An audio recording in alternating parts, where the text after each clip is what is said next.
All right, it's 2 something a.m. in the morning. Just poured myself a G&T with gunpowder gin because that felt appropriate right now. And I've spent, I don't know, 4 hours or so slab chopping or like putting the underpainting on, well, a little army. Um, I'm doing the kind of sixth edition of Warhammer Fantasy Empire troops. I recently got them in another financially wise decision off of eBay, and I'm doing them kind of as a, well, speed painting challenge. I don't know, as a thing for the Stoneheart painting shenanigans or general Stoneheart festival by Raira. And I don't usually talk about my thoughts behind any old kind of painting thing, but today I felt like it might be interesting on my I, I felt like I wanted to do it. I'm so not used to being awake at this time of day anymore, but that's what the gin tonic is for. Um, so what I've done, I'll post some pictures alongside this or in my stories. Basically gone for like rather what I would usually be doing is just like a grayscale kind of underpainting from the dark gray to a light gray to basically a white or an off-white. This time I always mixed it, basically the gray that I'd be using together with some version of a blue, because I think that will work interestingly as an underpainting for the kind of winter theme, like colder theme of Stoneheart. So yeah, and in general, like the army that I'm painting has a purple, like will have purple uniforms. It's the Ostland or Osterland province of the Warhammer Fantasy Empire. Just by virtue of I painted the other Empire miniatures that I found in my basement I don't know, half a year ago. I finally painted them after getting COVID over New Year's, and I painted them in a kind of shyish, purpley style. Also, realistically, already inspired by the Stoneheart theme of like death and coldness and winter. So it makes sense to have all the Empire troops, even if they're from slightly different eras, look similar enough, follow the same scheme, and yeah, I don't know. Like I threw together the underpainting combinations just by virtue of some gray, some blue, paints that I hadn't used in a while. Like there was the army painter version of like the now, but was soon to be old war paints, ultramarine, because I hadn't used it in a while. I'm not using it much. It's not that great, but it'll do for tinting a tinting an undercoat. Um, Yeah, and I have total of 40 miniatures if we count the cannon as a miniature. So I think it's 19 spearmen, it's 17 gunners, including a sergeant that I made from my bits box, plus the three cannoneers and the guy on a horse that I gave the biggest standard to make him my, you know, standard bearer for the for that army, because from the other squad that I already painted, I already have a general on a horse, on a nicer general on a nicer horse, and yeah, I mean the metallics will be color shift from Vallejo.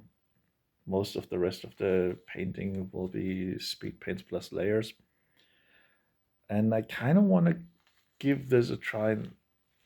Like my plan is to be done kind of with the first layers tomorrow, so Saturday, and then focus a bit more on details and finding those details that can make the army pop a bit more. Maybe focus on faces. Let's see, I usually avoid faces. I just speed paint them and then ignore them for the rest of my life because, well, I haven't found an access to properly painting them.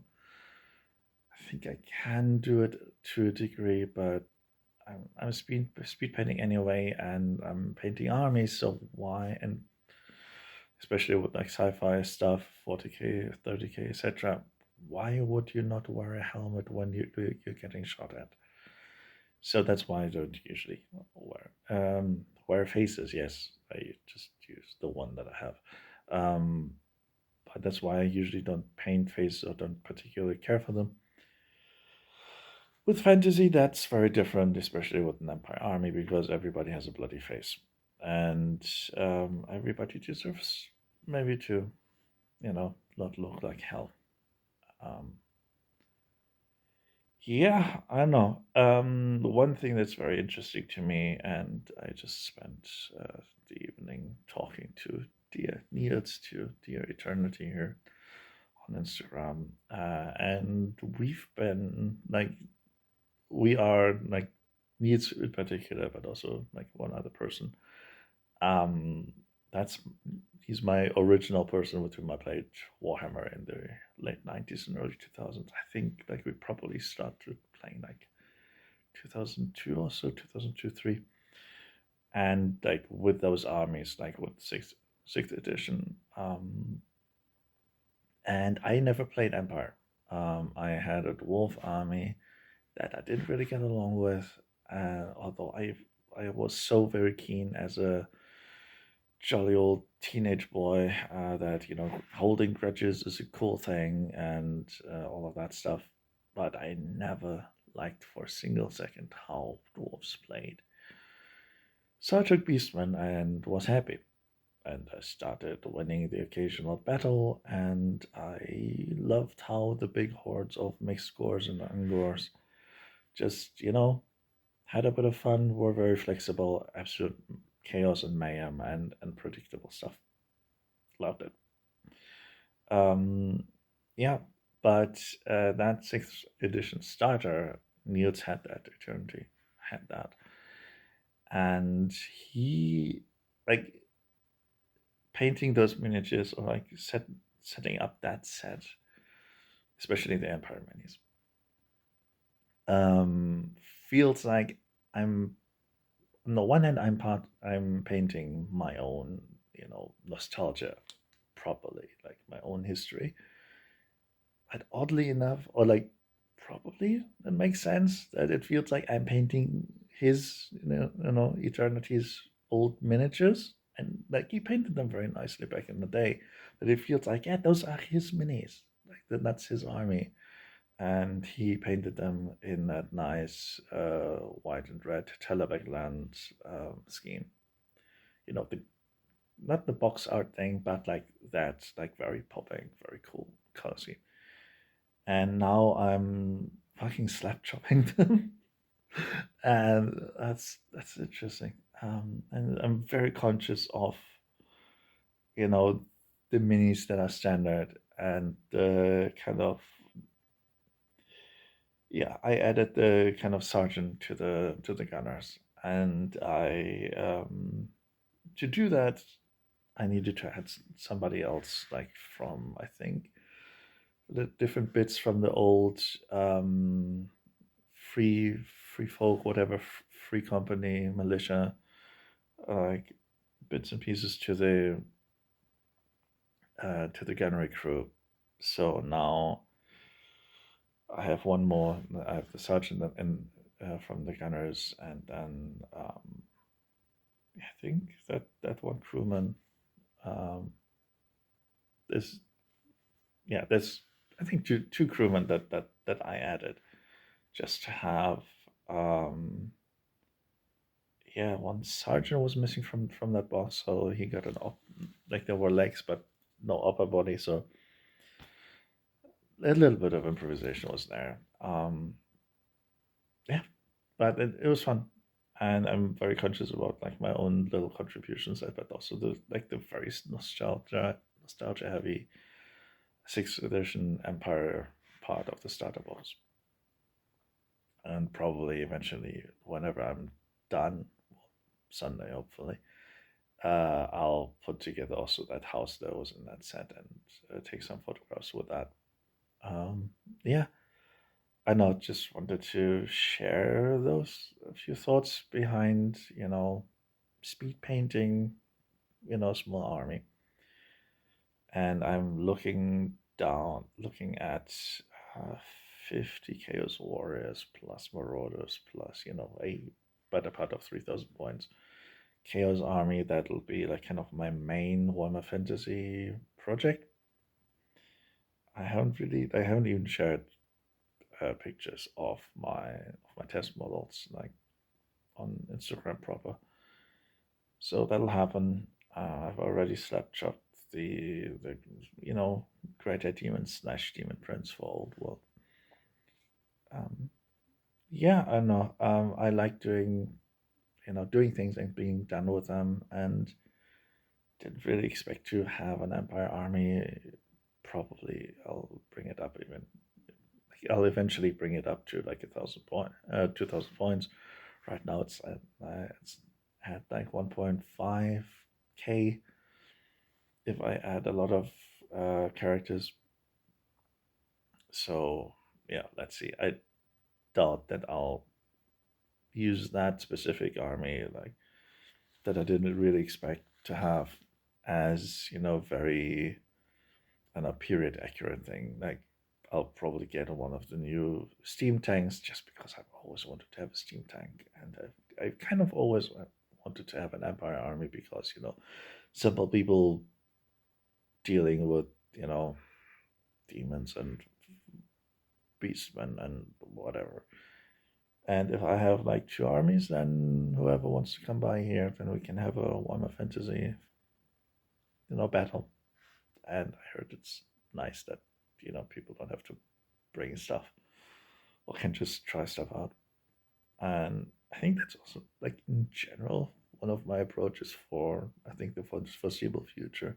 Whatever I'm gonna paint, either it's gonna be for a system where I'm gonna like it can be assumed that people have armies like 40k AOS, things like that, or it's gonna be in a way that I'll have two armies, and then if in this small space that I have, somebody wants to have a battle, we can set up a table, and I'll have two armies ready. And like for heresy, that'll be warhounds and militia. I have enough 40k armies to last a lifetime. Also, all pretty much painted up to like 1.5 thousand, several of them around 3,000 points. Um, and yeah, the Veil Touch that I posted recently as well. Like those in particular, I see more as like playing pieces rather than like miniatures to be savored for the sake of it. Like I think if whenever I'll use them, I'm not going to use them as Chaos Minis, the Veil Touched. I'm going to use them as the Veil Touched for the Ravaged Sun game. Whenever like I backed one of the starter boxes there, so that when that comes out, there'll be like whoever wants to play will have a choice of three factions: Space Dwarves, Critters, and weird twisted versions of heroic types. So and here like the kind of demony type Sora sprites there, sprites, whatever. I'm painting them up to a level that they're clearly identifiable as these are possessed ish people, demonish folk, and yeah, we'll put that to that level. It's supposed to look fine across the table, but like wands were always supposed to be like my fancy and pretty army, and I've gone to army painting through that with that, but I've still kept most of the steps. I've just gotten faster. And started to do proper, 15 to 20 sized batches. Yeah, but I'll try to get the Stoneheart's Captain Stoneheart's Frozen Dozen done this weekend, or whatever like comes after sleep today, and then try to put some proper detail work and make them pop a bit more than usual on Sunday. Let's see how long my focus lasts, how far life will interfere, but that's the plan. I'm pretty sure I'll have some version of a fully painted thing, and like the basing on the other foes was very simple because it was essentially just like structure paste, and before it dried, like just dump it in some very simple snow effect, which I think is very fine grained cotton or something. And it looks all right. Might try to fancy that up a bit, but my aim is to have like basic version of the bases done by the end of Sunday, and have a slightly more than basic, better than basic version of those folks. Yeah, painted up by then as well. Although after painting, test models and single big models and like a squad of 15, painting and putting the underpainting on 40 miniatures for coats from priming to the final highlight is essentially touching 160 models, and holy fuck, I did not miss that. But I'll be very happy once they start looking like actual miniatures and actual soldiers of Osterland. And right now they kind of look like frozen ice statues, which has its own kind of interesting connection to Stoneheart. And because I haven't mentioned it enough, please do check out the Stoneheart event painting challenge by Sunken King and Rayra, and the general activities by Ray. It's a really cool thing. Ray is doing 1.5 million things for the community. The painting challenge is very nice. There's a like basing special effects and I think whimsy or whimsical. I'm definitely like I have a mini diorama ready to be painted. Whenever I get to it for the kind of whimsy thing, not because I expect to win or yeah, just because the other ones are a bit too serious and painterly and be the best at the thing. But like i'd rather I'd rather just have fun, and spending 20 or whatever hours on a single miniature, I'd rather spend like 20 on 40 miniatures than have an army. But yeah, um almost turned into a rant. But yeah, it's just some thoughts. I've been talking for 20 minutes, which is way too long, and I need to finish my drink. Check out Stoneheart. I'll be putting up regular updates of the next 2 days of this thing.